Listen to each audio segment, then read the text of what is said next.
자, 그러면 이어서 시작하도록 하겠습니다. 자, 우리가 지금 노인의 건강보장에 대해서 얘기를 하고 있는데요. WHO 세계보건기구에서 이제 의료보장을 넘어서서 이제 건강보장을 하자 이런 얘기가 이제 1981년에 시작이 되었다. 뭐 이런 얘기를 했어요. 그래서 어떠한 의료적인 그런 거를 넘어서서 어떠한 우리가 사회적으로 뭐 우리 환경, 유해 요인들을 이제 제거를 하는 거죠. 제거를 해서 우리 개인 복지 수준을 이제 올려주는 거, 뭐 그런 얘기를 이제 건강이다. 이렇게 정의를 했습니다. 자, 그러면 이제 우리나라의 이제 건강 보장에 대해서 이제 한번 살펴보면요. 자, 우리나라는 이제, 의료보험이라는 게, 과거에 있었습니다. 의료보험. 그것이 이제 지금 여러분들이 혜택을 보고 계신, 건강보험 제도에, 예, 지금 이게 2000년에 이제 시행이 됐어요. 의료보험이 이제 2000년에 이제 건강보험으로 이제 바뀌었고요. 그 다음에 이제 이거는 이거대로 유지를 하고요. 그 다음에, 요번에 이제 2018년, 아니, 2008년에 한 10년이 조금 넘었는데요. 노인장기요양보험이라는 것이 새로 나오게 됐어요. 그래서 제가 잠깐 얘기를 했는지 모르겠는데, 우리가 과거에는 4대 보험이다, 이렇게 얘기를 많이 했거든요. 4대 보험이라고 하면 뭐가 있어요? 건강보험, 그 다음에 국민연금, 그 다음에 고용, 그 다음에 산재, 여러분들이 이제 회사 직장 다니시면 이 건강보험, 국민연금, 고용보험, 산재보험에 가입이 되신다 있잖아요. 그런데 이제 2008년도 이후에 여기 한 가지가 더 추가가 돼요. 노인장기요양보험이 이제 여러분들이 다 가입이 돼 있으실 거예요. 그래서 노인이 되었을 때 이 보험의 이제 혜택을 이제 보게 되죠. 이거는 국가에서 운영하는 공적 사회 보험입니다. 예. 그래서 우리나라는 그래서 노인을 위한 그러니까 건강 보장이 건강보험 제도와 노인장기요양보험 이 크게 이 두 가지를 우리가 유심히 좀 보셔야 될 거예요. 얘는 별도로 장으로 떼내서 별도로 시간이 되면 또 얘기를 하도록 하겠습니다. 자, 먼저 이제 우리나라의 이제 노인 건강 실태를 한번 조사해 본 게 있어요. 어, 자, 그 내용을 한번 보면요. 자, 결론적으로 말씀을 드리면, 뭐, 사람마다 생물학적으로, 좀, 원래 좀 건강한 사람이 있고 타고난 게 조금 허약한 사람이 있잖아요. 뭐 그런 것도 있고요. 그리고 사회적으로, 그 사람이 어떠한 환경 속에서 사냐, 어떠한 환경 속에서 뭐, 이렇게 부유한 삶을 사냐, 또 어떠한 직업을 가지냐, 몸을 많이 쓰는 직업이냐, 아니면은 뭐 이렇게 사무직을 하냐 거기에 이제 이제 위험에 노출이 되는 빈도가 틀리잖아요. 그렇죠? 그런 게 복합적이어 가지고요. 매우 다양해요.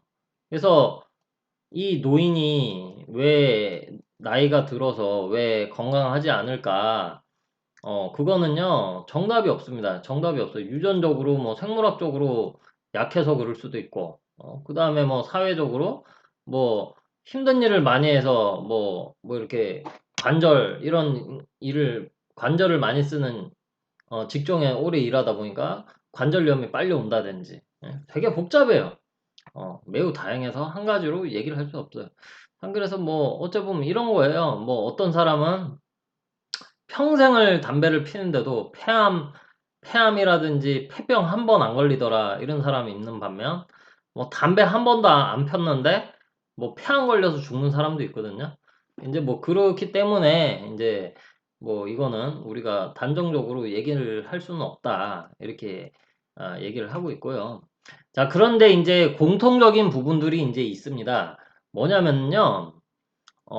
우리가 흔히들 얘기하는 성인병이라고 얘기를 많이 하는데, 나이가 들에 따라서 많이 찾아오는 병들이 있습니다. 뭐, 물론 젊었을 때 오기도 해요. 뭐, 대표적으로 뭐가 있어요? 고혈압이라든지, 어, 당뇨라든지, 뭐, 고지혈이라든지, 이런 병들이 있죠. 이런 성인병들이 나이가 들어서 올 수도 있어. 노인성 질환이라고도 얘기를 하죠. 이러한 고혈압, 당뇨, 고지혈의 특징들이 뭐예요?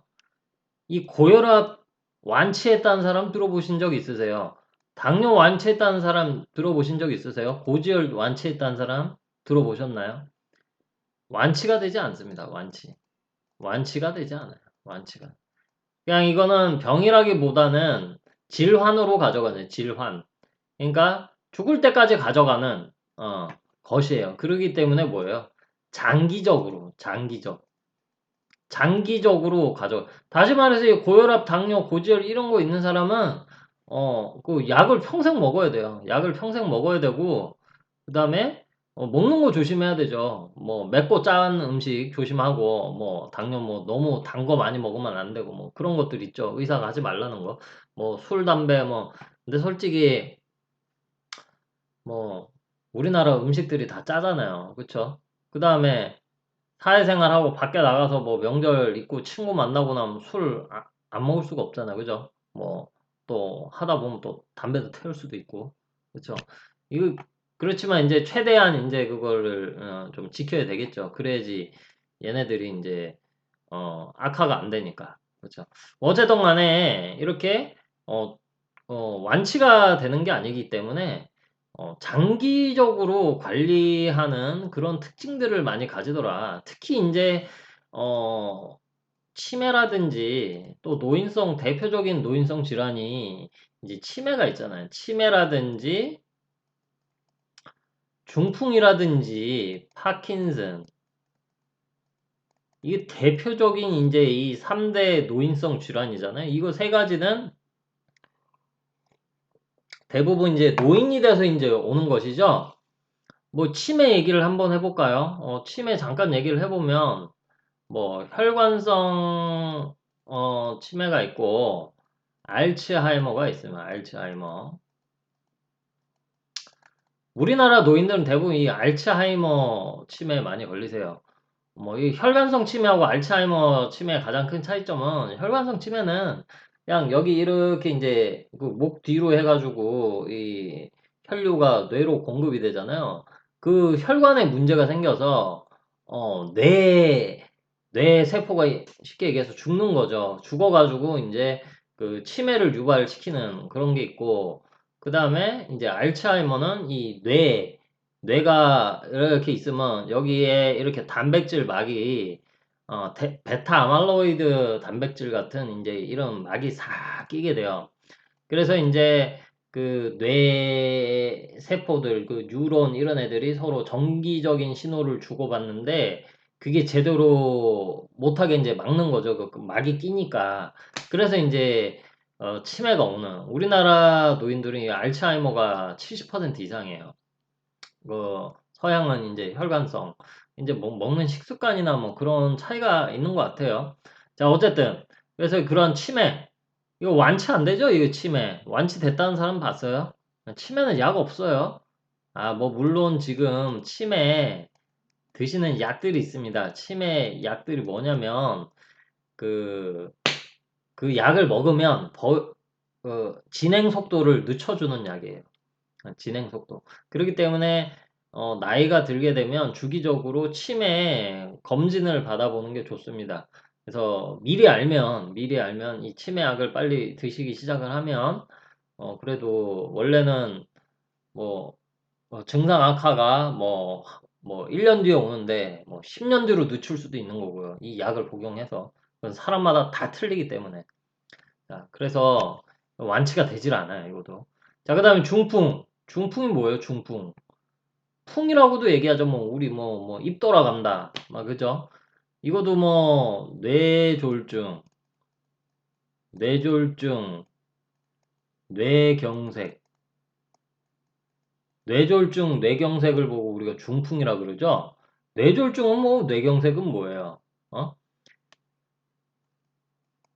여기가 혈관이 막혔냐, 혈관이 터졌냐, 그 차이예요. 예. 거기에 따라서 이제, 뭐 어쨌든 다 여기 그 뒷목으로 해가지고 이렇게 다 뇌로 이제 그 피가 다 공급이 되잖아요.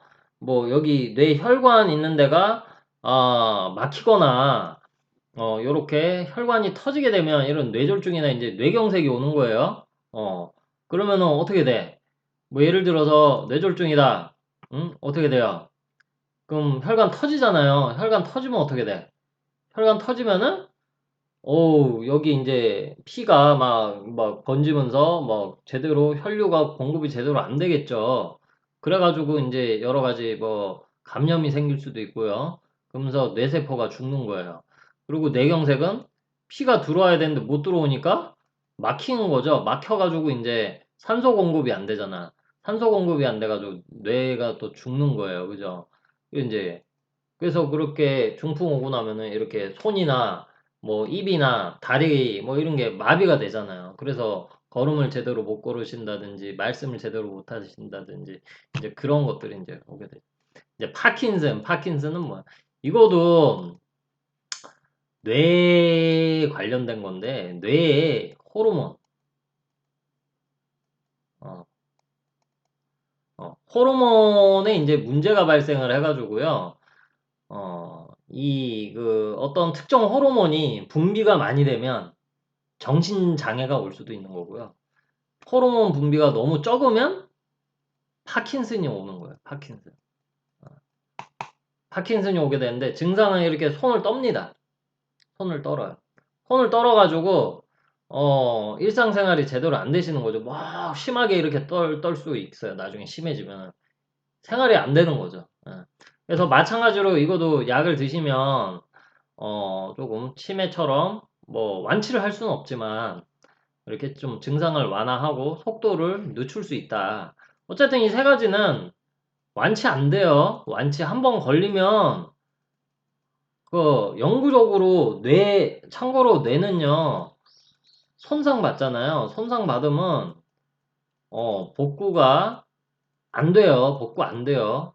그러기 때문에 특히 뭐 우리 그 애들 키울 때 있잖아요. 그 머리는 손대지 마라 이래 얘기를 하잖아요. 옛날 그 조상님들 때부터 그죠? 그 뇌가 이게 손상 한번 입으면 이 복구가 안 돼. 원상 복구가 안 돼. 예. 우리가 이렇게 살이나 이런 거 뭐 째지고 뭐 뼈 같은 경우 부러지고 나면 붓고 하잖아요. 뇌는 그게 안 돼요. 손상 받고 나면 그냥 그걸로 끝이에요. 이거 보면은 이게 이제 치매, 중풍, 파킨슨 이게 다 뇌질환이잖아. 뇌질환. 그지? 어떠한 혈관 뇌질환들이잖아. 자, 이런 것들의 특징은 또 뭐예요? 영속적인 신체 마비와 장애를 유발을 시킨다. 어떻게 일상생활 하는데 굉장히 많이 불편해지겠죠. 그쵸? 그리고 인지, 치매, 뭐, 옛날 기억도, 참고로 이 치매 걸리면요, 최근 기억부터 없어져서 장기 기억까지 이제 사라지게 되는 거예요. 최근 기억부터 그래서 뭐 우리가 경도 인지 전문 용어로 알고 계세요. 경도 인지 장애. 치매 전 단계라 한다 뭐 자꾸 깜빡깜빡 하는 거죠. 이제 최근 기억부터 사라지다가 이제 중간 기억. 그러다가 이제 장기 기억까지 사라지게 되면 이제 자기 아들 보고 어 뭐라 그래요? 아저씨 누구세요? 이렇게 얘기를 하시죠. 그러다 나중에 말하는 건 이제 까먹게 되고요. 그러다가 이제 더 심해지면은 이제, 뇌에서 이제 뭐라 해야 되지? 이 심장 뛰는 거, 호흡하는 거, 움직이는 것도 다 이제 못하게 이제 되는 거죠. 그래서 이제 사망을 이제 하시게 되는 거죠. 어쨌든, 그렇게 인지와 이제 언어 능력에 치명적인 후유증, 이제 복구가 안 되는 거죠. 복구가 안. 그러다 보면 이제 같이 사는 이 가족 구성, 같이 살지 않더라도 나의 부모가 이렇게 치매 중풍에 걸리게 되면 거기에 뭐 물론 돈도 많이 들어가지만, 정서적으로 굉장한 심각한 이제 부담감을 가지게 됩니다. 부담감. 내 부모에 대해서 누가 돌봄 어떻게 누가 돌보냐 다 삶이 바쁘고 한데 그죠 뭐 거기 들어간 돈도 그렇고요 이제 그러면서 굉장한 큰 영향을 미치게 돼요 이제 뭐 그래서 그래서 우리 국가에서 노인을 위한 다양한 건강 보장을 해줘서 가족 구성원들의 돌봄 부담을 지금 많이 줄여주고 있죠. 그게 이제 예, 앞에서 잠깐 얘기했던 노인 장기 요양 보험이에요. 뒤에서 얘기할 거예요. 자, 그러면 간단하게 건강 실태 조사해온 내용을 몇 가지 한번 살펴보면요. 어, 일단 내용이 많은데 몇 가지만 볼게요. 일단은 전체 노인의 89%, 거의 한 90%죠. 그러니까 어르신 10명 중에 9명은 만성질환을 다 가지고 있다. 앞에서 얘기한 성인병들, 뭐 고혈압, 관절염, 당뇨 뭐 이런 것들을 한 개가 아니고 평균 2.6개. 그래서 어르신들 보면 어르신들 집이나 여러분들도 이제 할머니 할아버지가 계시겠지만 이런 질환이 있으신 분들 식사하시고 드신 약 보면 약봉지에 이만큼이에요, 이만큼. 여러분들은 감기약 찍고 그냥 요만큼 맞잖아요. 그분들 이만큼 맞. 약을 그 정도로 많이 드신다라는 거죠. 그것도 아침, 점심, 저녁 또 먹는 약도 다 틀려요. 그래서 나중에 다 적어 놓는다니까요. 한 개도 아니고 2.6개. 그러니까 3개, 4개, 5개 가지신 분도 계신다. 이렇게 보시면 되죠. 그다음에 이제 정서적으로 보면 또 뭐 노인 한 3명 중에 1명은 우울증을 겪고 있더라. 이렇게 얘기를 합니다. 그러니까 이제 나이가 들게 되면 뭐 퇴직 이후에 자신의 지위와 이제 역할이 상실이 되고 또 자신의 배우자가 사망을 하게 되고 이제 혼자 살게 되고 뭐 그다음에 경제력이 없어지니까 할 수 있는 게 줄어들게 되고 뭐 여러 가지가 있어요. 그래서 뭐 전체 노인의 그러니까 3명 중에 1명이 우울증을 겪고 있다 이렇게 보시면 됩니다. 그러니까 노인 우리나라 또 높은 게 노인 자살률이 또 OECD 국가 중에서 1위예요, 또. 노인들이 자살 많이 하는 나라입니다. 자, 그 다음에 이제 인지 기능 저하. 음, 전체 노인의 또 거의 한 31%, 10명 중에 3명은 또 인지 기능이 굉장히 안 좋아지더라. 자, 그래서 뭐 이게 다시 말해서 치매 위험이죠.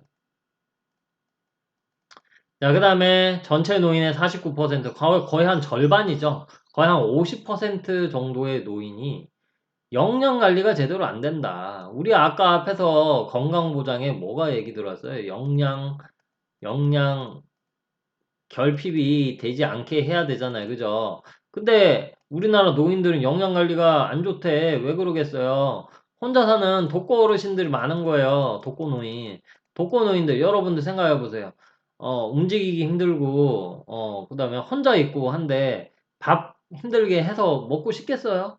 그러다 보니까 끼니를 거르시고, 그다음에 대충 그냥 반찬 하나 가지고 물에 밥 말아가지고 그냥 대충 때우고 하니까 영양 실조 걸릴 수밖에 없죠. 그러면 영양 상태가 안 좋아지니까 어떻게 돼? 면역력이, 면역력이 저하가 되지. 그러면 질병에 걸릴 확률이 이제 올라가죠.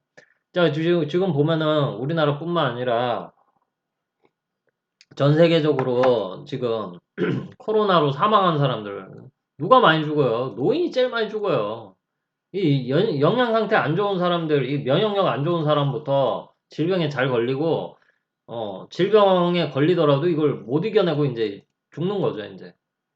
이제 그만큼 이제 이 영양 관리 굉장히 중요하다. 영양 관리만 잘 돼도 이 면역력이 좋아져서 질병에 걸리지 않을 확률이 이제 올라가는 거죠. 자, 그리고 이제 사망률 한번 보면, 뭐, 당연히, 암이 1위예요, 암이. 암으로 제일 많이 죽습니다, 어르신들. 그 다음에 뇌혈관 질환이 이제 앞에서 얘기했던 이제 그 중풍, 뇌경색, 그 다음에 뇌졸중, 하고 이제 겨울철에 이제 따뜻한 데 있다가 추운 데 딱 나가면 이제 그 혈관이 수축이 딱 되면서 막히거나 터지는 경우가 많습니다. 그래서 어르신들은 목 있는데 그런데 항상 따뜻하게 하셔야 돼요. 심장 질환. 자, 이 혈관 질환 잠깐 말씀드리면, 혈관이 이제 막히잖아요. 혈관이 막히는데, 뇌에 있는 데서 막히면은 중풍이 오는 거고요. 뇌에 있는 데서 막히면 이제 중풍이 오게 되고, 심장에, 여러분들 심장이 이렇게 근육으로 만들어져 있잖아요. 그지? 심장이 계속 뛰잖아요. 근데 심장이 있는데 그 혈관이 공급이 돼야 되는데, 그 근육으로 만들어져 있는데, 그 근육에 그 피가 계속 공급이 되는데, 그 피 공급되는 그 혈관이 막히게 되면, 그게 뭐예요? 심장이 이제 근육이 제대로 움직이지 못하겠죠. 그러면은 심근경색이 오게 됩니다. 심근경색. 음. 그래서 심장이 제대로 안 떠서 이제 또 사망을 하는 거예요. 뭐 다행히 뭐 이런 거는 뭐 막힌 지 얼마 안 됐을 때 그 골든 타임이라고 2시간 이내에 뭐 스텐트 시술이라고 있어요. 스텐트 시술이라고 어떠한 그 혈관이 이렇게 막혀 있잖아요. 막혀 있으면은 이런데 여기 이런데 아니면 겨드랑이 사타구니에다가 혈관 그 동맥 있는 데다가 뭐를 관을 이렇게 싹 넣습니다. 관을 넣어가지고 이렇게 로봇 같은 게 싹 들어가가지고 이 그림으로 표현하기 좀 그런데 이렇게 이게 들어와가지고 뭐 이렇게 뭐를 촥 펼쳐요. 촥 펼쳐가지고 여기 얘를 뭐 이렇게 녹여요. 녹여가지고 아무튼간에 여기를 깨끗하게 이렇게 만들어요. 만들어. 그게 이제 스텐트 시술이에요. 자, 어쨌든 그렇게 해가지고, 뇌경색이라든지, 그, 심근경색을 이제 좀, 뭐 이렇게 조금 대처를 좀 잘 하고 있죠, 우리나라는. 그 기술도 빠르고 보험이 돼요. 어. 자, 그 다음에 심장 질환이 이제 그 심근경색을 얘기한 거고, 이제 폐렴. 어르신들 아까 얘기했던 면역력 떨어지잖아요. 그냥 단순 감기에도요, 그, 호흡기가 안 좋아져가지고, 이 폐에 염증이 생긴 거죠. 폐에 염증이 생겨, 폐렴이라 하죠. 그죠? 폐렴으로 뭐 사망을 하실 수도 있어요. 그 다음에 당뇨, 솔직히 당뇨로 사망을 하는 경우 잘 없습니다. 당뇨 합병증. 당뇨 합병증으로 이 당뇨 합병증, 이게 제일 무서운 게 뭐냐면, 우리 그 콩팥이 망가지잖아요. 그치? 콩팥이 망가지니까 이 당뇨가 오게 되는데, 오게 되면 이제 쉽게 얘기해서 몸에 그 독소들이 제대로 안 걸러지는 거예요. 예, 그러다 보니까 몸이 붓기 시작을 하고 몸의 약한 부위부터 망가지는데 어디서부터 망가지냐? 눈부터 망가집니다. 그래서 당뇨 걸리신 어르신들이 이 눈이 시력 감퇴가 빨라요. 그래서 실명도 빨리 됩니다. 예. 그래서 이 당뇨 이게 그 합병증 조심해요. 합병증. 그래서 당뇨 걸린 사람들은 식사 조심해야 돼요. 자, 뭐 어쨌든 뭐 이 정도로 알고 계시면 될 것 같고. 자, 그래서 이제 우리나라는 이제 아까 앞에서 잠깐 얘기했었죠. 의료보험으로 시작을 했었다. 의료보험 60년대에 법은 제정은 했는데 시행은 했을까 안 했을까? 시행하지 않았어요. 시행하지 않았어요. 그렇기 때문에 옛날 60년대 막 이럴 때 70년대 초반까지는요.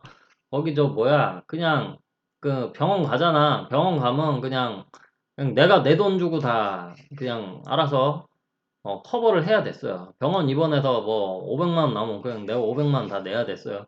그래서 옛날에 우리나라는 그 이거 저 의료보험 건강보험이 시행이 되기 전에 수술 못해서 죽는 사람 되게 많았어요. 암 수술도 돈 없으면 못 받았고 어, 애 낳다가 죽는 사람도 많았고요. 예전에는 지금이야 애를 병원 가서 다 낳지 집에서 애 많이 받았거든요. 병원 가면 비싸.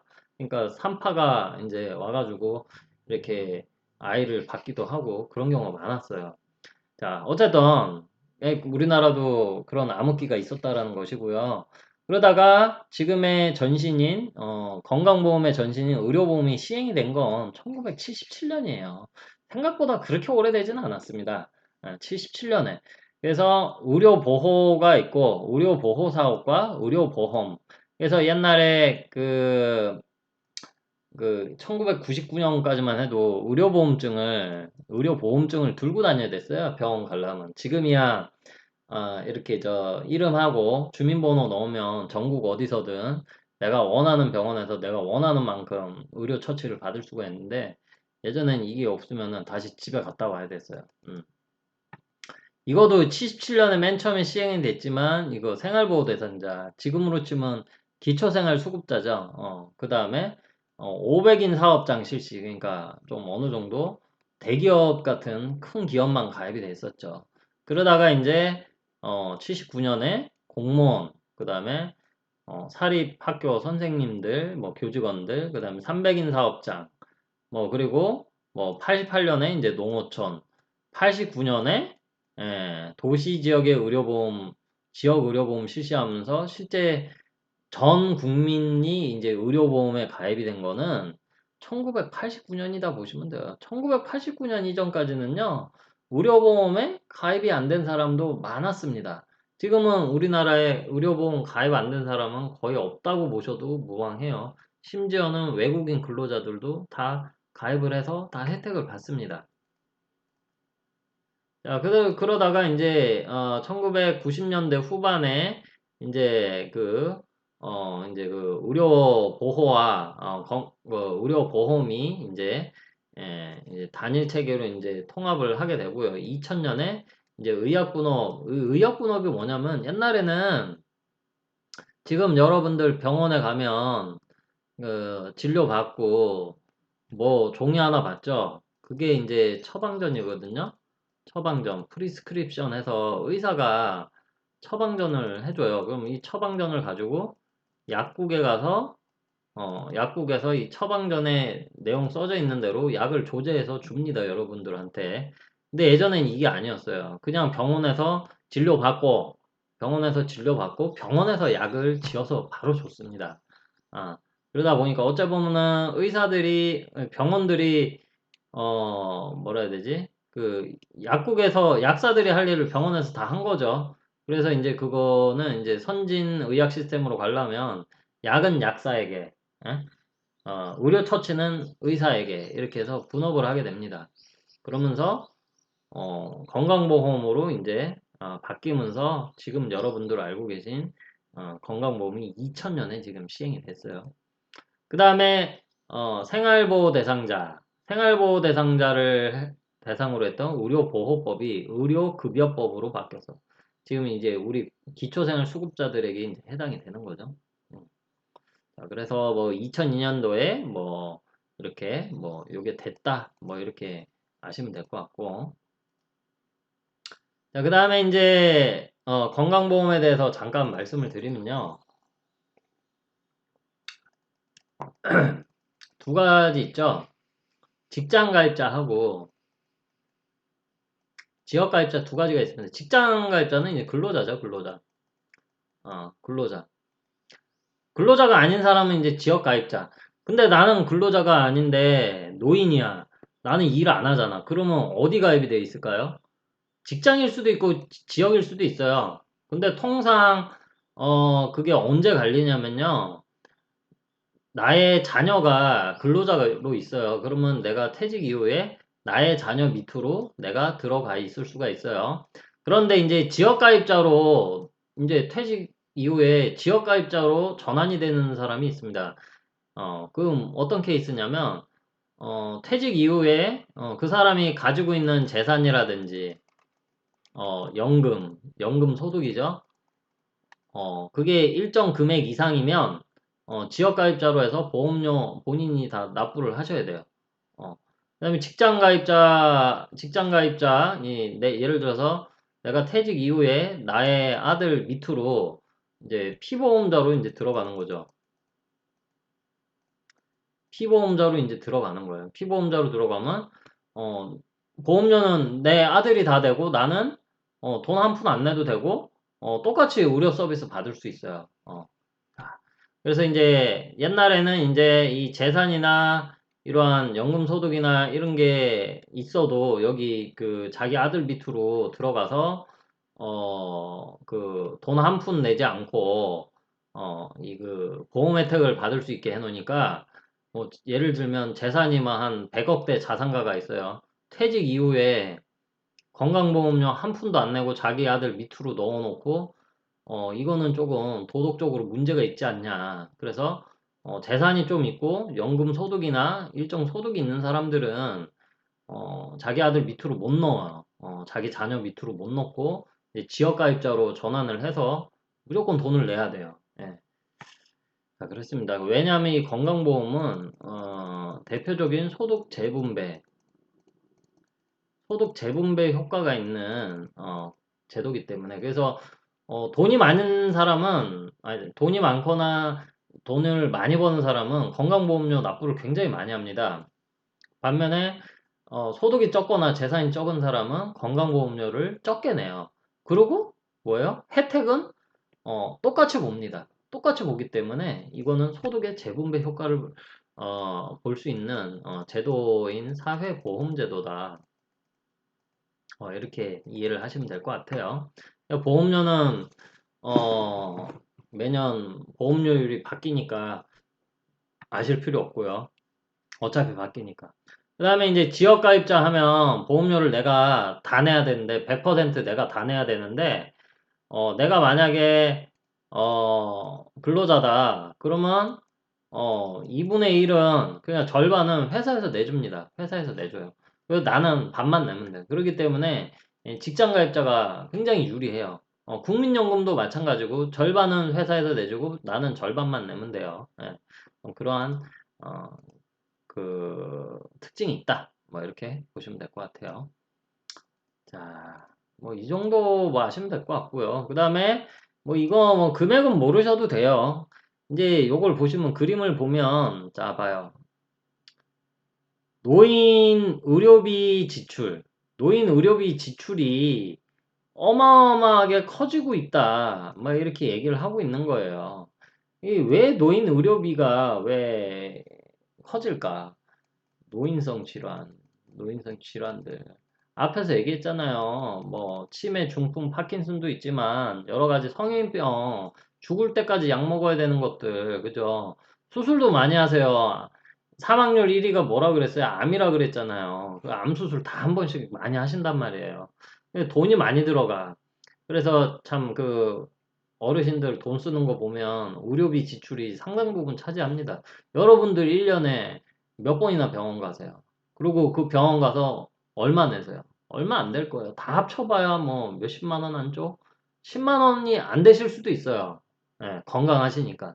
근데 이제 어르신들은 몇백만 원, 많게는 몇천만 원도 이렇게 지출이 되더라. 이런 얘기를 하는 겁니다. 자, 지금 그리고 이제 앞에서 얘기한 게 이제 건강보험이고, 지금 얘기한 게 이제 노인 장기요양보험이에요. 노인 장기요양. 이 노인 장기요양보험이 이게 왜 생겨났냐면, 우리나라에 노인 인구가 많아지면서, 노인 인구가 많아지면서, 뭐 어떤 것들이 이제 많이 생겼냐면, 이제 노인 돌봄 문제가 발생해요. 노인 돌봄. 노인 인구가 많아지게 된 가장 큰 계기는 일단은 평균 수명이 이제 많이 늘어났죠. 이거는 의료 서비스가 좋아지니까 옛날 같았으면은 사망을 하셨을 건데, 약을 드시고 의료적인 처치를 통해서, 어, 이제 수명이 연장이 계속 되시는 거죠. 그 다음에 뭐 여러 가지 앞에서 얘기했던 환경적인 이러한 위생 상태라든지 먹는 거라든지 영양 결핍 이런 게 개선이 되니까 수명이 올라가십니다. 자, 그런데 뭐 어쨌든 간에 하지만 뭐가 문제가 있어요? 노인성 질환, 중풍, 치매, 파킨슨 이러한 병들 걸리신 어르신들 이 노인 돌봄 누가 돌봐요? 예전에 다 가족이 했어요. 여러분들 생각해 보세요. 여러분들은 치매 걸린 여러분들 부모가 가정을 해볼게요. 어, 여러분들 부모님이 치매에 걸리셨어요. 여러분들이 집에서 돌보실 수 있어요. 여러분들은 나가서 돈 벌어야 돼. 어떻게 할 거예요? 이제 이러한 문제에 이제 봉착을 하게 됐다는 거죠. 옛날에는 가족 중에 중풍이나 치매나 이런 분이 걸리신 분이 집에 있으면 가족 중에 누군가 한 명은 밖에 못 나가요. 집에서 그 돌봐야 되니까. 무슨 일이 일어날지 모르잖아요. 그쵸? 치매 어르신 거 가스레인지 잘못 불 켜가지고 옛날에 집도 태워먹고 그랬거든요. 그럼 여러 가지 문제가 있잖아. 그죠? 그렇기 때문에 이제 이러한 어르신들이 이제 노인성 질환들로 인해서 일상생활을 혼자서 수행하기 힘들잖아요. 그래서 신체 활동, 가사 활동을 지원을 하는 이제 누군가가 이제 지원을 해주는 거죠. 누군가가 요양원이라든지 요양원 같은 시설이라든지 어떠한 재가센터, 재가 방문 요양센터, 뭐 재가 노인복지센터 같은 데서 이제 누군가가 와가지고 이제 집에 찾아올 수도 있고 아니면은 이 어르신을 어디다 모셔다 놓을 수도 있죠. 요양원 같은 곳이 이제 대표적이 되겠죠.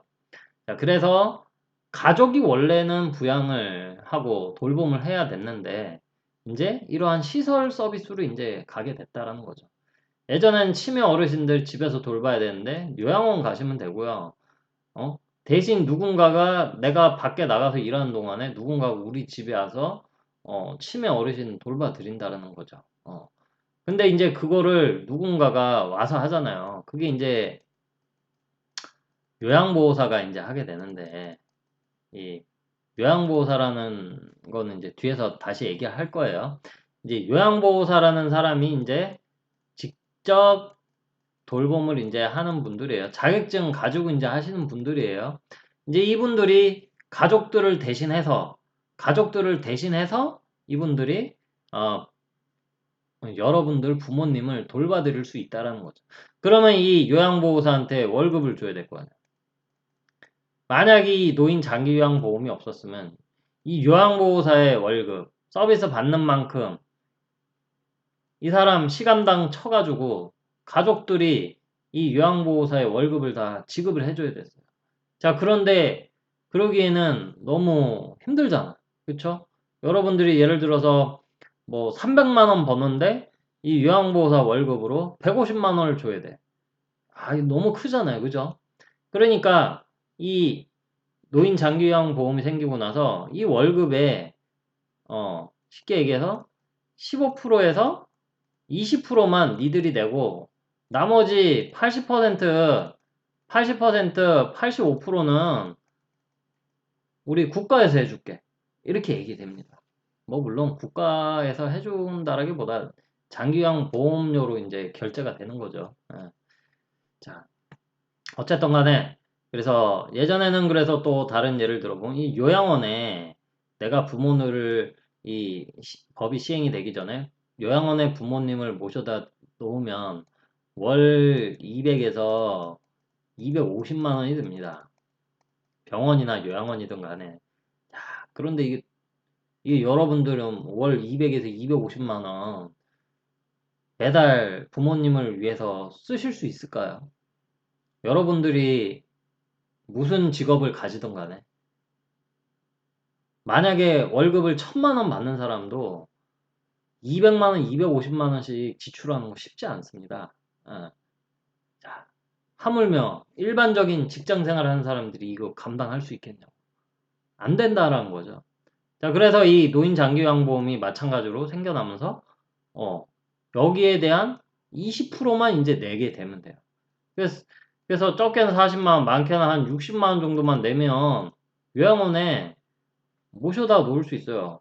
월 100만 원도 안 되는 돈을 내고 요양원에 내 부모를 모실 수 있다라는 거죠. 응? 그렇죠? 엄청나게 이 부양 부담이 완화가 된 거죠. 줄어든 거죠. 예. 자, 그래서 이 노인 장기요양 보험이 이제 시행이 돼요. 원래는 가족이 돌봐야 되는데 이게 딱 보니까 앞으로 이런 치매, 중풍 이런 어르신들 계속 많아지는데 이 가족들이 도저히 못 돌봐. 그다음에 이거 누군가 돌보게 하려고 하면 돈이 많이 들어가. 이거 돈 많은 사람들만 이렇게 할 수 있겠더라고. 자, 이거 안 되겠다. 전 국민을 위해서 뭔가 해야 되겠다 해서 독일에 독일하고 독일하고 일본에 이제 우리나라 보건복지부 직원들이 이제 파견 나갑니다. 뭐 건강보험공단 직원도 나가고 대학 교수들도 나가서 봐요. 독일에 이제 수발보험이 있고 수발보험이 있어요. 그 다음에 일본의 개호보험이 있어요. 얘네들이 이제 벤치마킹 해가지고 탄생한 게 노인 장기요양보험이에요. 예. 예, 이미 독일하고 일본은 우리나라보다 노인 인구 비율이 많거든요. 그래서 이미 딴 나라들은 다 하고 있는 거예요. 예, 우리나라는 이제 그걸 발맞춰가지고 이제 우리나라도 시행했다. 이렇게 보시면 될 것 같아요. 아시겠죠? 네. 자, 그래서, 어이구, 죄송합니다. 자, 그래서, 우리가 과거에는 기존에 이제 이 노인장기요양보험이 시행이 되기 전에는요, 노인복지법에 따라서,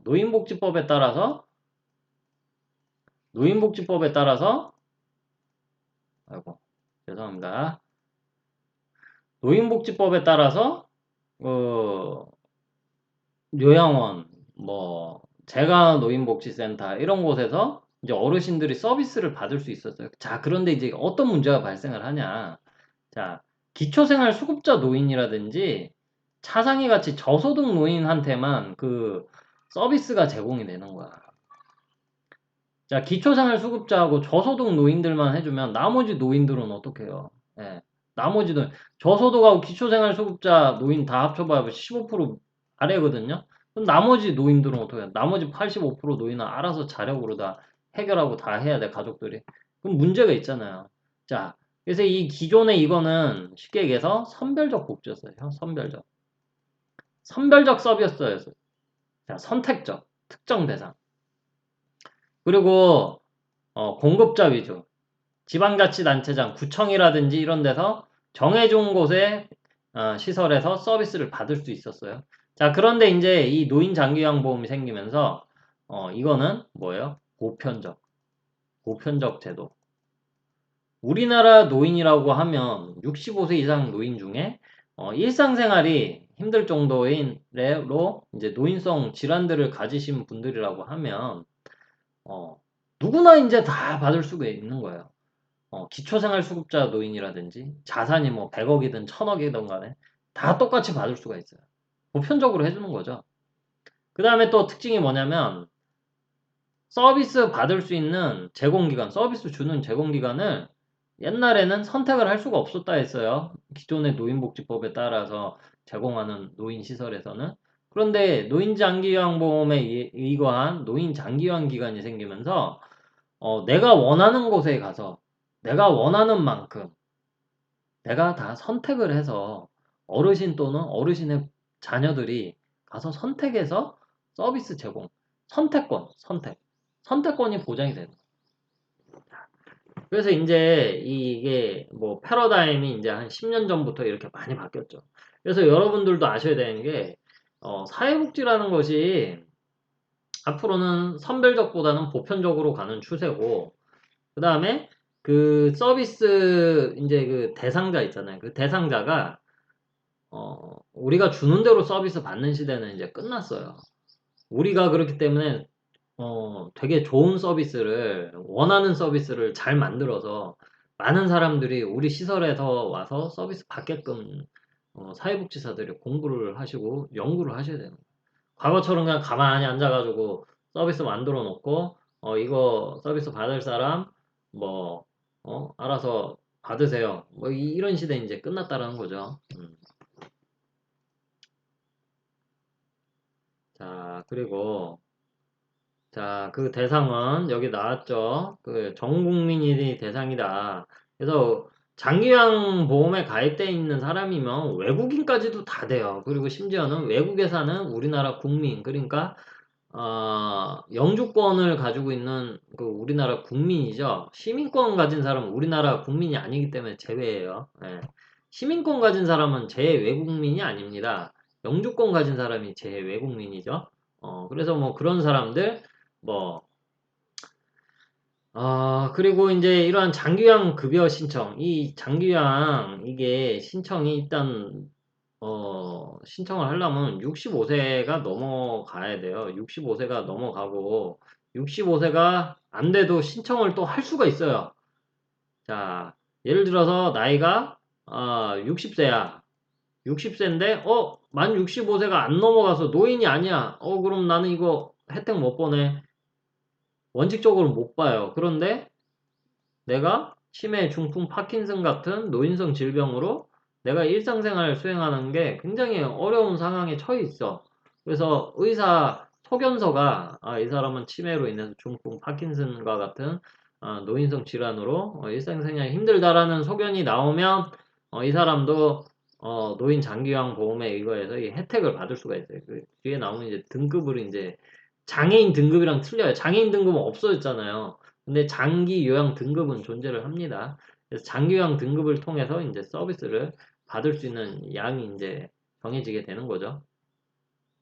그래서 이렇게 등급이 있게 돼요. 뭐 1등급부터 5등급, 그 다음에 인지지원 등급, 뭐 등급의 A, B, 뭐 이런 식으로 쫙 되게 됩니다. 자, 그래서 이렇게 노인 65세가 넘어야지 원칙적으로 신청이 가능하지만 노인성 질환이 있으면 예외적으로 인정이 돼서 신청을 해서 서비스 받을 수도 있다. 자, 그런데 내가 질환이 있다고 해서 무조건 다 받을 수 있는 게 아니고 어떠한 절차를 다 거쳐야 돼요. 절차를 통해 가지고 등급을 받으셔야 돼요. 장기 요양 등급을 받으셔야지 이제 이 서비스를 이제 받으실 수가 있는 거예요. 거기에 대한 이제 그 절차를 쭉 한번 설명을 드리도록 하겠습니다. 그 절차를 뭐 한번 보면 맨 처음에 인정을 신청해야 돼. 이거를 건강보험 공단 뭐 가족들이 보통은 많이 신청을 해 주시고요. 뭐 본인이 치매가 와 있는데 본인이 신청할 수 있는 경우는 잘 없잖아요. 그래서 가족들이 건강보험공단에 가가지고 각 지사가 있습니다. 각 구에 하나씩 있어요. 가가지고 이제 신청하면 됩니다. 가가지고 신청을 하면 이제 뭐 방문 조사가 이제 건강보험공단 직원이 이제 연락을 합니다. 어르신 집으로 제가 방문을 하겠습니다. 언제 날짜 시간 얘기를 해요. 그리고 이제 조사를 해요. 조사를 해서 조사를 그러면 뭐를 하냐? 이거 가지고 이제 조사를 합니다. 이거. 이게 이제 여러분들 이런 거, 요게 이런 거 ADL이잖아. ADL. ADL이 뭐예요? 일상생활, 일상생활 수행 능력. 우리 그, 노인 사례 관리는 이제 우리가 하지 않았는데, 노인복지 실천에 대해서 얘기를 했었잖아요. 그쵸? 거기서 이제 우리가 그 어르신들이랑 이제 대화를 통해서, 정보를 수집을 하잖아. 정보 수집할 때, ADL이라는 도구를 사용한다고 얘기를 했었죠. 그 일상생활 수행 능력, 일상생활 수행 능력 이런 거잖아. 옷 벗고 있고, 화장실 사용하기, 양치질 가능하신지, 식사하기, 세수하기, 옮겨 앉기 이게 다 되는지 이런 것들을 그냥 예 아니오가 아니고 1점부터 5점까지가 있습니다. 그 점수로 다 체크를 해요. 인지 기능도 이제 뭐 이런 것도 다 물어봐요. 이렇게 뭐 해서 뭐 그림 이렇게 보여드리고 좀 이따가 다시 물어보기도 하고 어르신 나이하고 생년월일도 물어보고 뭐 이런 거 다 해봐요. 지금 여기가 어딘지 물어보기도 하고 그다음에 행동도 뭐 이런 거 다 뭐 망상이 있는지 뭐 위협적인 뭐 욕을 하는지 뭐 이렇게 대소변 잘 못 가리는지 뭐 이런 것도 보고 간호적인 처치가 또 필요하신지도 의료적인 처치죠. 그 다음에 이제 어르신 중풍 와가지고 우측 상지에 마비가 왔는지 뭐 관절이 뭐 마비가 돼서 잘 안 움직인다든지 뭐 그런 것들이 쭉 체크를 합니다. 이거 1시간 동안 봐요. 이거 1시간. 거의 한 1시간 정도 어르신 집에 방문해가지고 이 유심히 관찰을 합니다. 유심히 관찰해. 대충 하지 않습니다.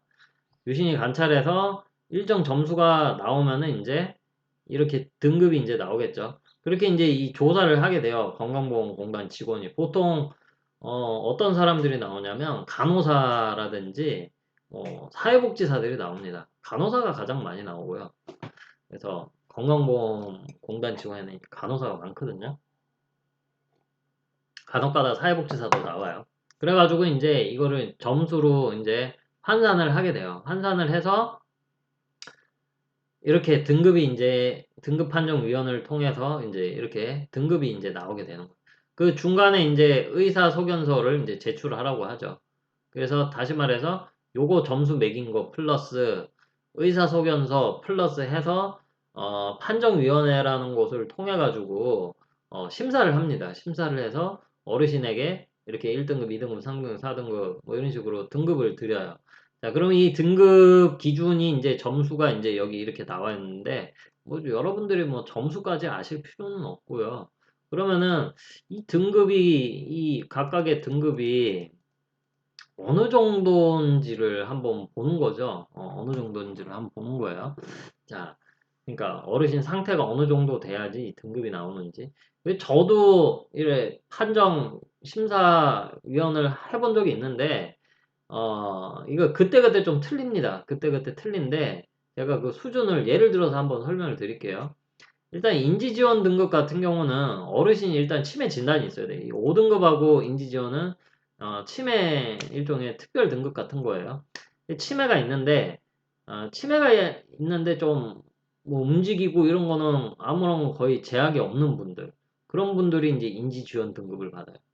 자, 그 다음에 5등급 같은 경우 치매 등급은 있는데 일상생활에 약간의 제약이 가해진다. 그래서 뭐 일상생활 하는데 예를 들어서 혼자 밖에 댕기시는 게 위험하신 분이라든지 뭐 그 정도 되면 5등급 받을 수가 있어요. 그 다음에 이제 4등급 받으시려고 하면 4등급 받으시려고 하면 어르신이 일단은 뭔가 의지를 해서 걸으셔야 돼. 뭐 최소한 지팡이 이상을 짚고 걸으실 수가 있어야 돼요. 어, 그리고 혼자서 이제 하시는 게 이제 제약이 이제 많이 걸리기 시작하셔야 돼요. 화장실 가실 수 있는데 화장실 가셔서 뭐 씻는 게 좀 안 되신다든지 그런 식으로. 그 다음에 이제 3등급 넘어가기 시작을 하면 더 심해집니다. 그래서 이제 지팡이로는 이제 지팡이만 짚어가지고는 제대로 걸으실 수가 없는 거예요. 그래서 어떠한 보행 보조차 같이 이렇게 끄는 거 있거든. 그 여러분들 그 길 가다 보면 어르신들 그 유모차 만약에 끌고 다니시잖아요. 그게 보행 보조차를 사지 못하시기 때문에 버려진 유모차를 이렇게 짚고 이렇게 걸으시는 거예요. 허리가 이제 안 좋아지시고 뭐 뭔가 의지를 해서 걸으시는 거죠. 자, 그 다음에 이제 2등급 나오면은 이제는 그런 거 끄는 거 가지고 이제 걸을 수가 없어요. 이제 휠체어 이상이 타야 되는 거죠, 휠체어. 휠체어 이상은 타야지 이제 2등급 나오시고, 이제 1등급 나오시면은, 거의 누워 계시는 거예요. 혼자서 아예 못 움직이시는 거죠. 이렇게 누워 계시는 거죠. 자, 그래서 이 등급 수준에 따라서, 받을 수 있는 서비스 양이 틀려집니다. 당연히 그렇겠죠. 여기로 갈수록 중증이잖아요. 그제? 중증이니까 더 많은 돌봄이 필요하겠죠. 그러니까 더 많은 서비스를 받을 수 있게 이렇게 이 순으로 이렇게 서비스 양이 결정이 됩니다. 자, 이 정도로 하시면 되고, 그 다음에 이러한 등급이 나오시게 되면 이제 받을 수 있는 서비스들 종류들이 이제 나오게 됩니다. 일단 특별 현금 급여가 있는 이 돈으로 주는 경우가 있는데 돈으로 주는 경우는 거의 특수 케이스, 우리 도시에서는 받기가 거의 힘듭니다. 이건 거의 못 받는다고 보시면 되고, 대부분 이제 현물급여가 이제 여러분들이 우리들 흔히 생각하는 서비스가 현물급여라고 이제 보시면 돼요. 자, 그래서 크게 재가급여와 시설급여, 시설, 재가, 시설은 요양원 얘기하는 거예요, 요양원. 어르신 시설 들어가셔서 365, 24시간 거주하시는 거죠. 제가는 이제 뭐예요? 집에서 받는 서비스. 집에서 받는 서비스가 많아요. 방문 요양, 방문 목욕, 방문 간호. 집에서 다 받으실 수 있고요. 그 다음에 주야간은 뭐냐면 집에서 왔다 갔다. 예를 들어서 낮 동안에 어르신을 이제 돌봐드리기 위해서 차가 와요. 요즘에 여러분들 길 가다 보면 무슨 노인 주간보호센터 보셨을 거예요.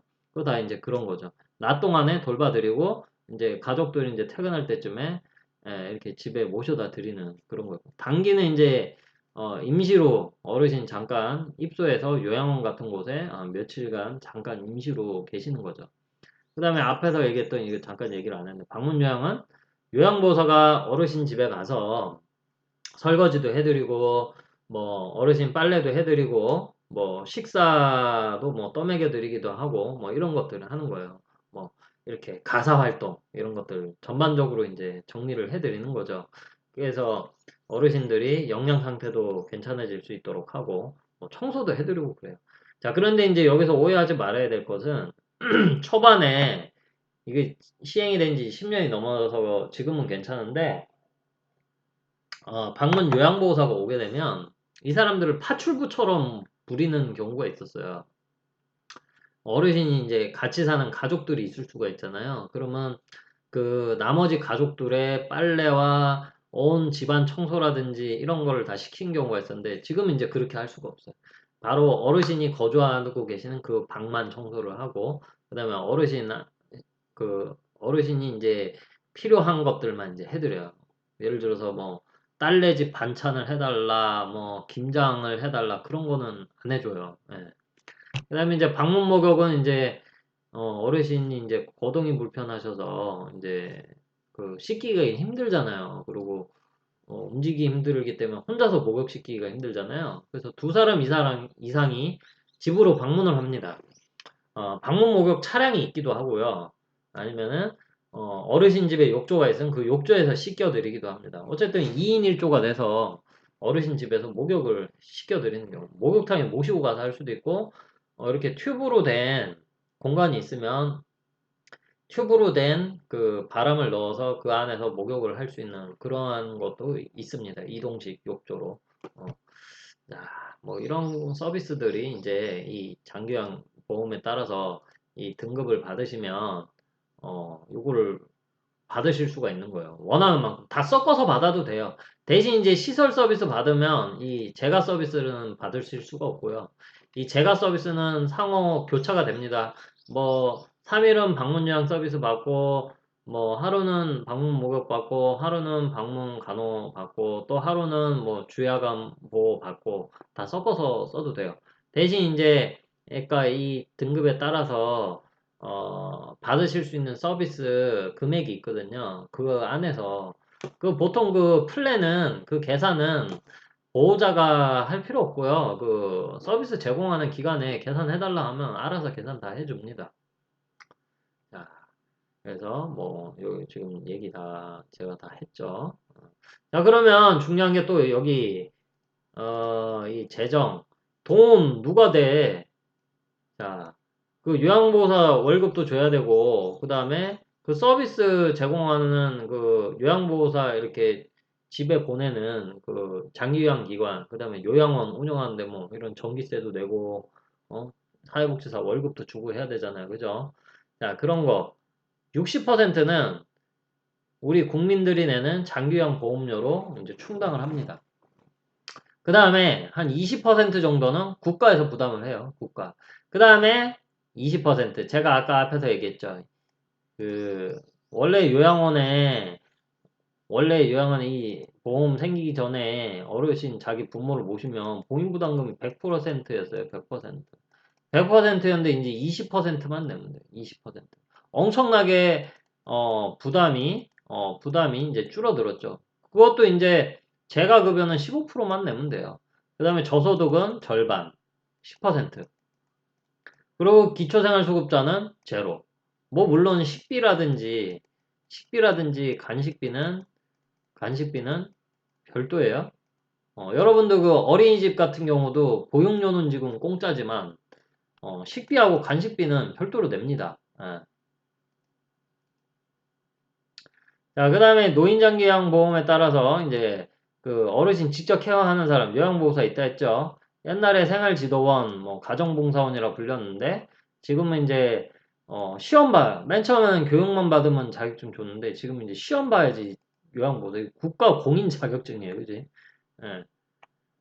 그래서 실제 지금 맨 처음에 2008년도에 시행됐을 때는 전체 노인의 4.2%, 21만 명 어르신들이 받았는데 지금 작년 12월 기준으로 77만 명, 지금 거의 한 80만 가까이 됐을 거예요. 올해는 이제 시간이 좀 됐으니까 거의 한 9.6%, 전체 노인의 거의 우리나라 노인이 한 800만 가까이 되거든요, 이제. 그래서 이제 9.6% 정도가 이제 되겠죠.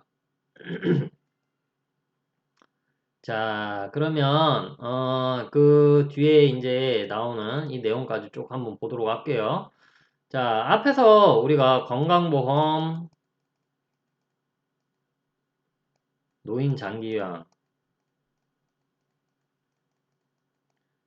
그 다음에 여기서는 이제 의료급여를 얘기를 하는 거예요, 의료급여.